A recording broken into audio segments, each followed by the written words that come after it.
Hi, my name's Amy and I'm a wedding and event planner.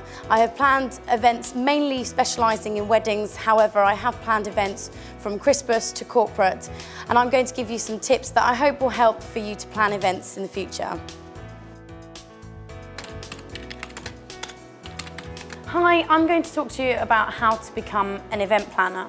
The first thing you need to think about is what area of events you want to work in, whether you want to work in more corporate side of things or something a bit more personal, more like party planning. You may want to look at whether you want to go to university and study a course. When I first started looking into event planning, I decided against university as I couldn't find a course that I found worked for me personally, but that may differ for you.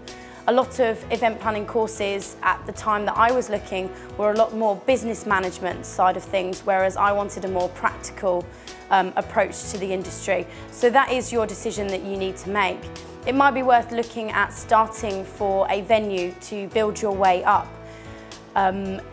Obviously, a hotel is somewhere that is a lot easier to get into than for a smaller event company, as a lot of these companies are 1-2 people companies, so they're not as likely to take on new staff, whereas working for a venue, they're on a lot larger scale.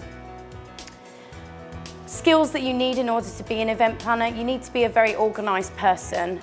You also need to have very good time management skills to make sure that you plan your time effectively.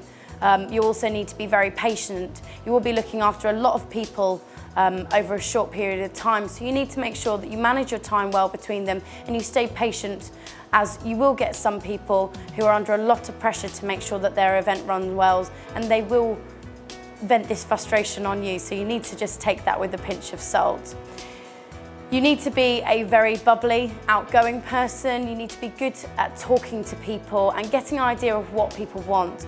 You need to be knowledgeable about what you're doing and what you're selling. So if you're working for a venue, you need to make sure that you know what can work in that venue and that you can adapt their requirements to suit what you can actually provide and provide well. I hope this has helped you to learn how to become an event planner.